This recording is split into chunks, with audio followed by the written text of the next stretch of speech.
You're watching the She CEO podcast with Dr. Julie Ducharme, talking with female CEOs from all over the globe. Hi, I'm Dr. Julie Ducharme, back for another episode of She CEO. Love this podcast. One of the things we do here, if you're a new listener, is we interview women around the world who are CEOs or similar in a CEO experience and get to hear, literally, I've heard every industry. I'm telling you, from like dealing with cattle wrestling up to Fortune 500 companies and everything in between. And what's really powerful about this is their stories and how they've come to where they're at. And in particular, the things that they can share with us. It's raw, it's real, and it's unscripted, ladies and gents. So I want to welcome to the show a very dear friend of the last couple of years, Dr. Kramer. Welcome to the show. Thank you, Julie. Dr. Julie, so good to be here. Should we just be like, hello, doctor? How you doing, doctor? What do you do? Doctor.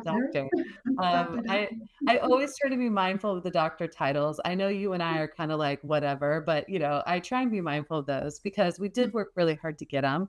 So I do love to acknowledge that. Do you feel like the doctor process is a grieving process? Like sometimes you're happy, you're sad, it's unbelievable, it's ups and downs.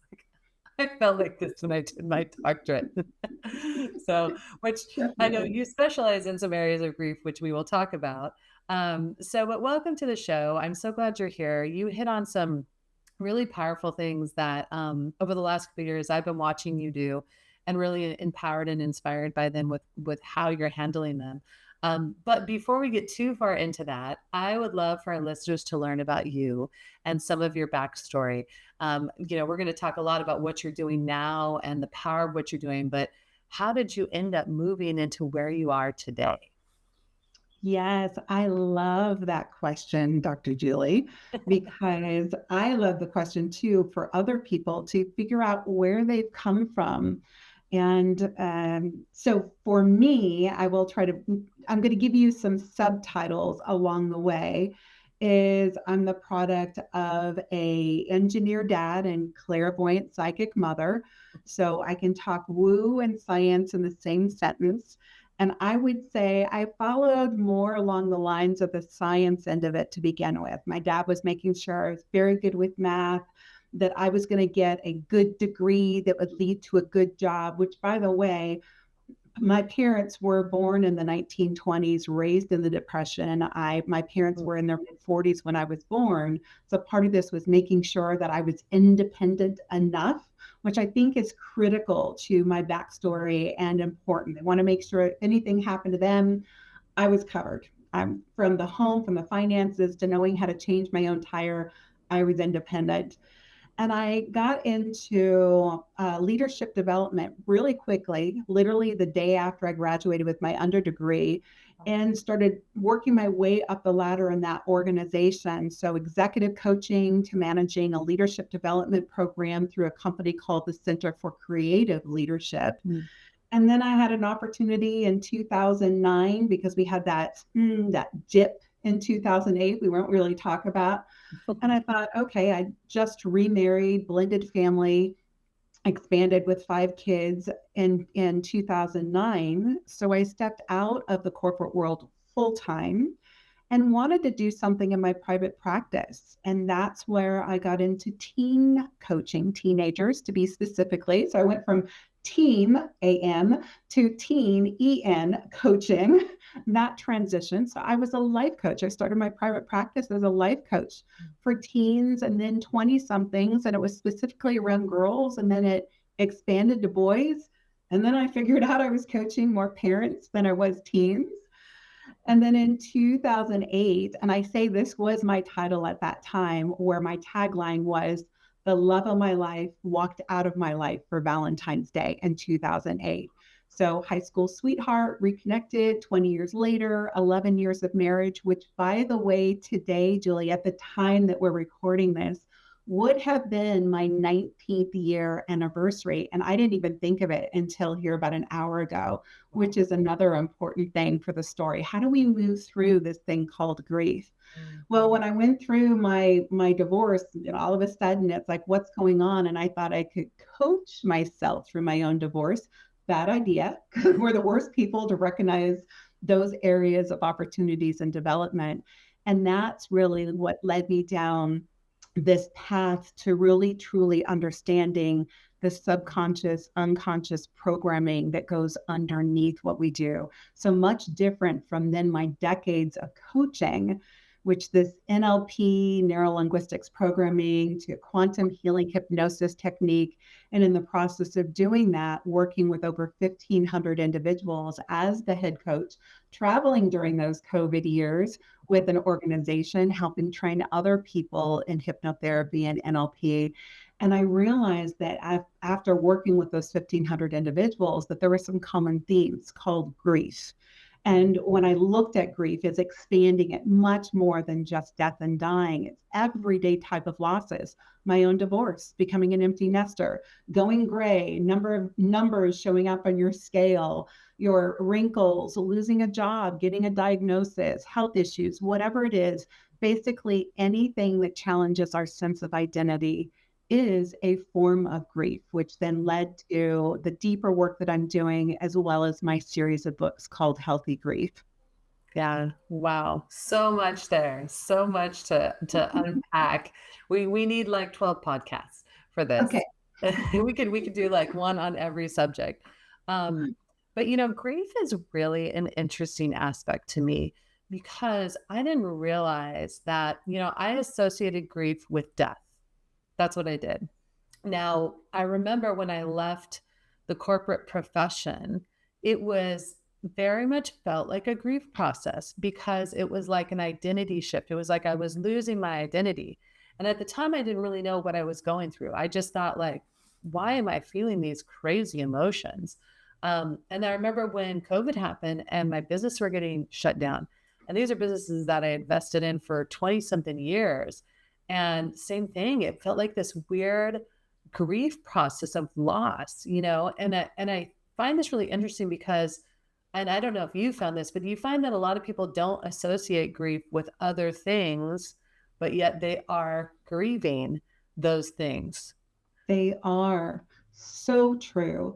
And yes, so when I published Healthy Grief, I had to start with, and even the tagline on the back of the book is grief is more than death and dying. It's an everyday type of loss. So just to like you're talking about, Julian, it's anything that challenges our sense of identity, that's loss of I know I went through that as well. When I stepped out of the corporate world and started my private practice, it was in between that. I stepped out because we made a decision that he as a nurse was going to continue working and I could step back and focus on our three younger of the five children at that point in time. But I was not a stay-at-home mom, right? So even that, like I was a program manager. I was doing global work. I had worked myself up in the organization, and all of a sudden, I was just and hear me on this. This was my feeling at that point in time, just a stay-at-home mom, and I'm like, ooh, like, and also I too was grieving that sense of I had accomplished things. I was a doctor. I had done all these different things. And who am I now? And I think that really is the key question, Julie, is when we get into something that happens in our life, something that what once was is no longer. And it could be a belief that we once held to be true and then realize we're not going to achieve that dream. Like I was working with a client of mine who realized going through a divorce in her late 40s that she was never going to become the mother that she wanted to be, no children. So that she was grieving that idea. So it doesn't necessarily need to be external, it could be internal, but it's when something happens when we start to question ourselves and say, who am I now? That's Yeah. fill in the blank. Yeah. That's so powerful, and it's true. And I think that, and now obviously I can't speak for all societies, but here in the US, a lot of times it's like, hey, suck it up, it's done, it's over with, just move forward. And for me, I think if you don't deal with that, that comes out later in some way, shape, and form, healthy or not healthy. Most of the time, not healthy, right? Like, I very proudly say, oh, I'm an athlete and I can compartmentalize because I had to. You had to step on the court and you had to put whatever was in your issues away because that was part of being an athlete and I had to perform. That was my job. And I proudly was like, oh, I can do that. But the problem was, if you didn't go up back and open up those boxes that you stuck things in to deal with them, pretty soon those boxes and that room become very, very cluttered. And in my experience, those things start coming out in weird ways. And the same thing with this factor of grief is realizing, and I think also, Karen, would you say giving people permission to grieve that? Yes. Yes, there's so many things that you just mentioned. So I'm gonna back into giving permission because that is actually a key phrase that I found myself sharing just within the last week. So Mhm. thank you for bringing that up. Yeah. So first of all, you mentioned something that's critical. Those of us here in the United States, it is actually written into the Declaration of Independence, the pursuit of happiness. Sure. So talk Yeah. about that from a cultural perspective, that Yeah. we are supposed to be happy. And when we're not happy, that there is something wrong and it needs to be fixed. And the same goes for when we're grieving something, that something's wrong with us if we are sad or we're grieving, or something's wrong with somebody else, and that we need to fix them because they're broken, because they're not happy. So Mm. culturally, that's important. There are many cultures around the world that look at it, even if we talked about grief from a perspective of dying, that actually approach that form of grief very differently and much more healthy than traditional US perspectives, cultural perspectives on death. So I wanted to emphasize Mhm. that you just mentioned there, Julie, which is very important. I didn't want to skip over it. Yeah, no, I agree with you. I think there is very different ways that people grieve, and I think I mean, with this being a global podcast, I think that's important that we recognize that, how we grieve here and our culture, and it's such a good point, the pursuit of happiness, right?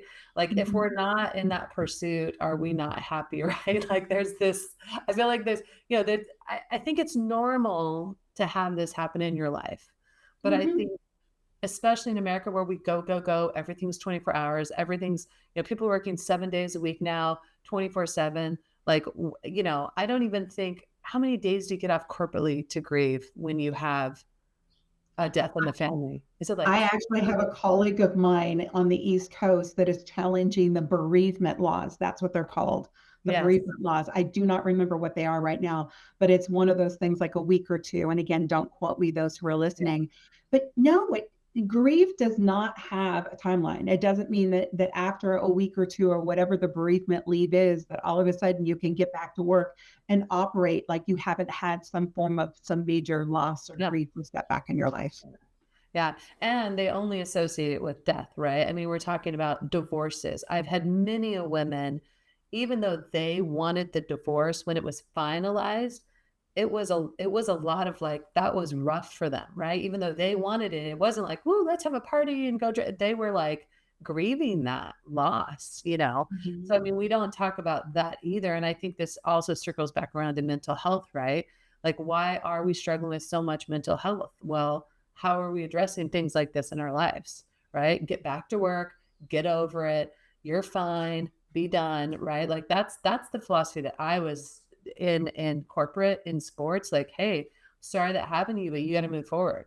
Right. And so it's like, okay, we'll put that in the box because society doesn't have time for me to grieve a loss of family member, a loss of a job, a loss of, a relationship.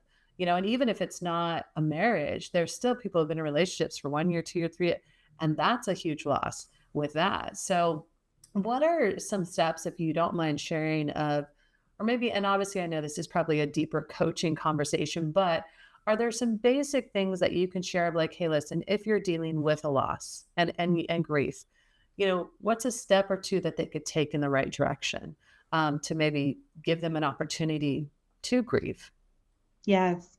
So coming into the step question, disenfranchised grief, Julie, is what you were talking about, is any kind of grief that is not traditionally seen as a form of grief, like death, bereavement. You're getting certain days off of work because of a death of somebody, but also even the passing of a beloved pets is also Mm. a grief. Yeah. Who are we to say that, a death of a loved one, a divorce is more than somebody who's grieving a beloved pet. Mhm. You know, in other words, we could put judgments on the types of losses and things that people will grieve from. Mhm. So I think also is recognizing, to your question, is recognizing when we may be grieving, even if it is not a death of someone Mhm. that or something that society sees as a form of grief. So how do we recognize that, and how do we recognize that in others?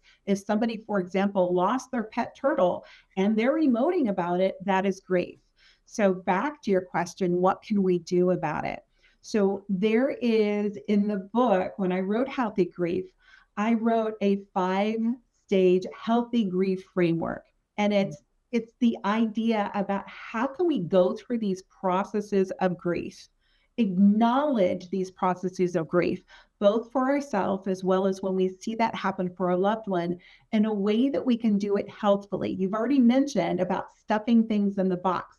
There's many of us who, for whatever reason, feel we have to stuff this emotion in a box because I have to perform at work. I can't, I have kids to raise. I don't want them to see me cry, or I'm going to the family and I don't want to make them feel uncomfortable. So I have to put on that smiley face, which, by the way, is a form of toxic positivity in Yeah. many ways. So the healthy grief framework is there to encourage people, to invite them into Mhm. acknowledging their thoughts, their feelings, the actions they may take. Thank you.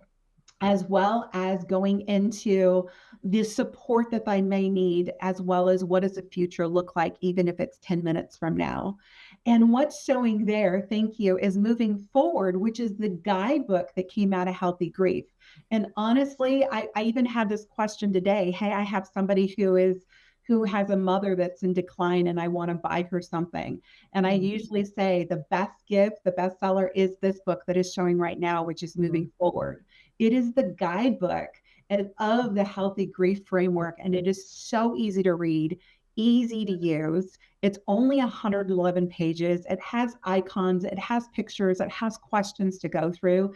It is a great gift to give somebody who may be raw in grief, as Mhm. well as for anybody. Yeah. So, what are we thinking? What are we feeling? What's one action step that we can take moving forward?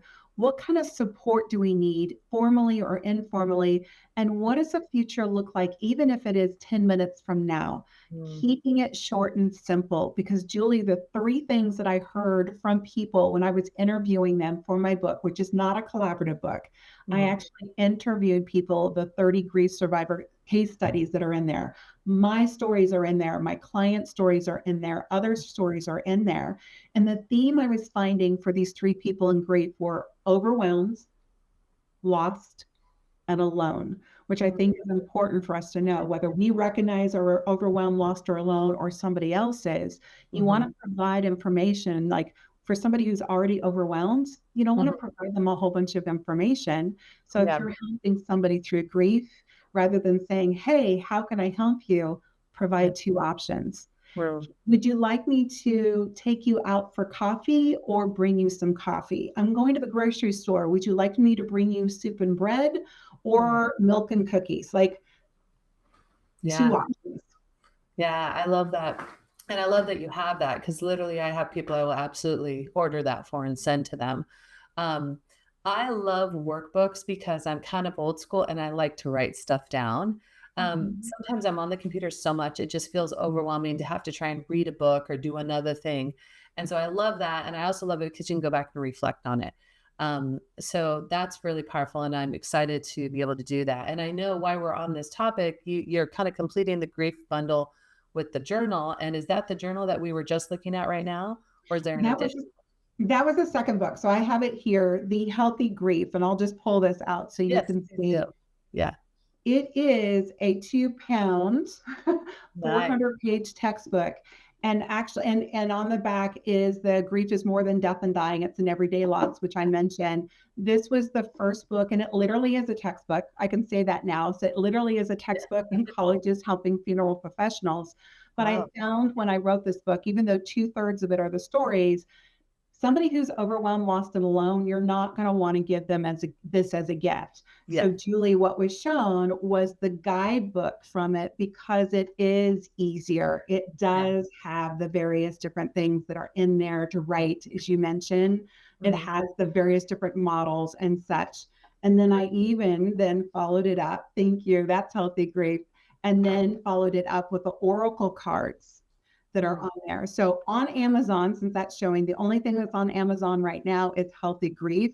And it's actually through my website that you can get the others right now because we're waiting for, thank you, Julie, is the journal, Mhm. which will go through all of this because you just mentioned about writing, love to write. So Yeah. it's one thing about answering questions and going through the model, but daily going through and easily processing through the model and reflecting upon it as they're going through the journey, no matter what type of grief and no matter where they are in the process.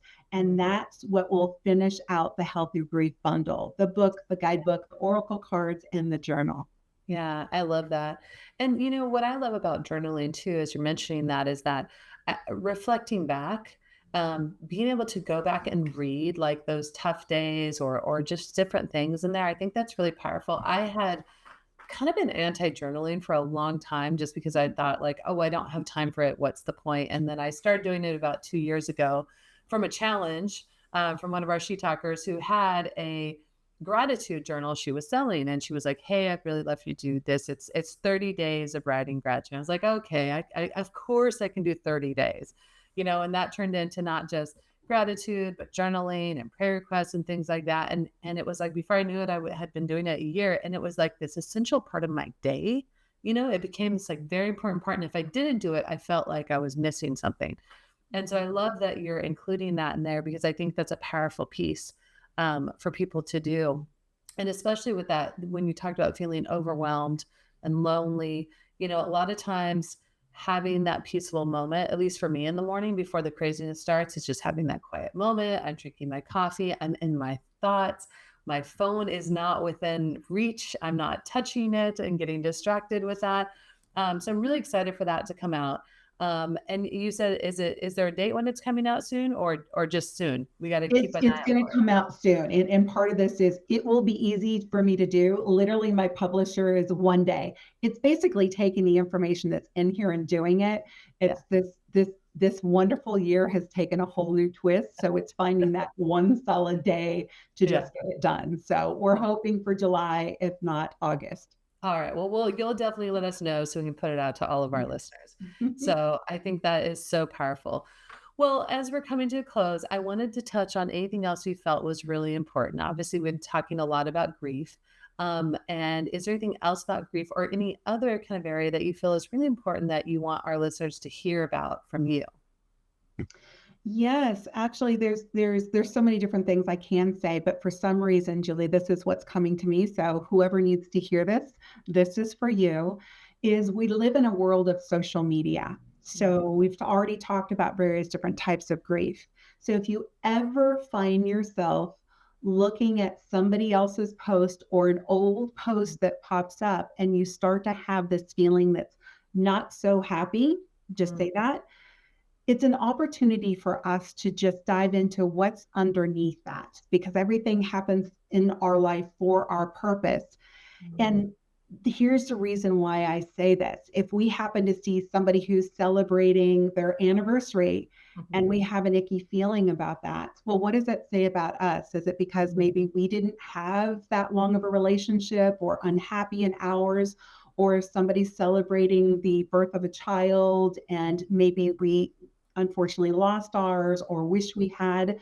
So it gives an idea of some of those different types of grief, those disenfranchised griefs that we may not already recognize that we actually have that's going underneath. So wanted to mention that. And another bit to it is when we can see some of those posts that may have sparked some of those unhealthy feelings before, and now we don't have them.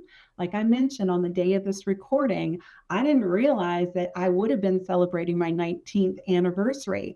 I can look back on that and I can look you straight in the eyes and say, I can honor that marriage. I honor what it brought to me. I know it ended. And also, I honor everything that has come over the last 8 years because of that. Mm, So, also honoring the process without all those emotions starting to come up or to drag me down for days and weeks on end. That is an example of first recognizing if there's still some grief there, and mhm. also recognizing when you have healthfully moved forward from some form of grief. That's powerful, and thank you for sharing that. It's kind of interesting as you're sharing that. It's something often that I share with my daughter when someone reacts a certain way. I'll say, I don't think it's you. I think there's something going on in their life, and what they see happening is bringing that forward for them.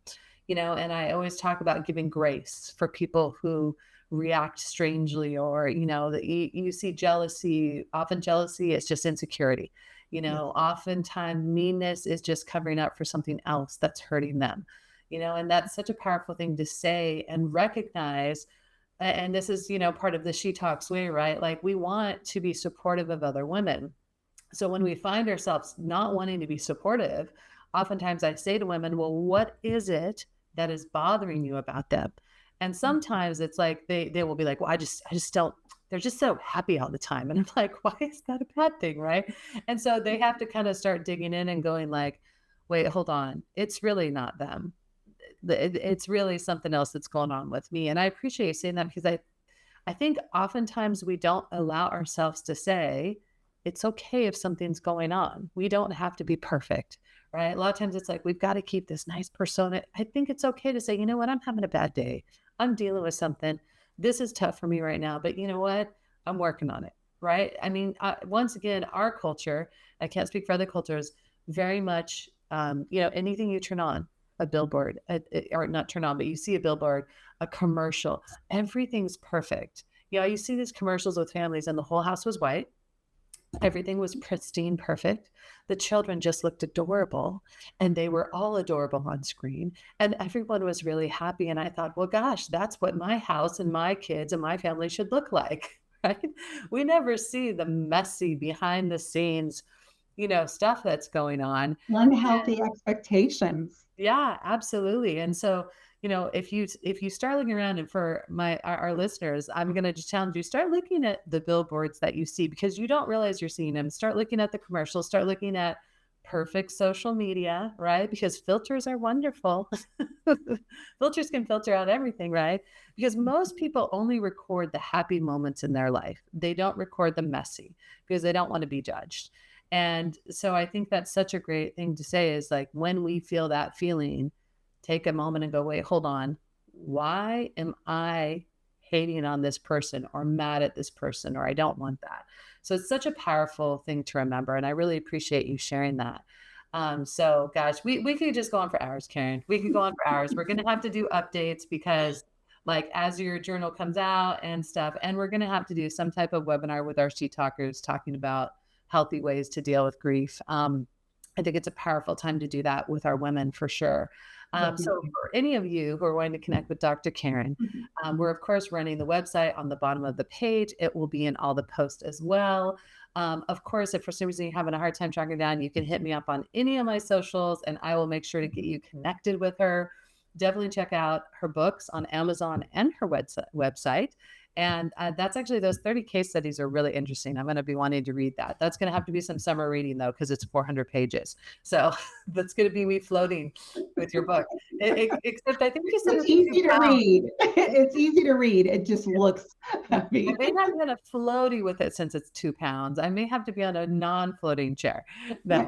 Okay. So, but no, I love that. Thank you so much for being on the show, being willing to share your heart, your story, and how you're moving through grief, and also how you're helping other people move through grief and giving them permission to do that. And So, that's the key, permission. I wanted to come back. So thank you yeah, for saying that. yeah, Permission to share your own story. absolutely. And that's what we do here at She Talks too. Your story matters, and we give you a platform for that. And I'm so glad we could do that with She CEO as well. So thank you for being on the show. As I always say, live, love, laugh, and always be your authentic self. Thanks for watching the She CEO podcast. Don't forget to smash that bell icon, and don't forget to like and subscribe.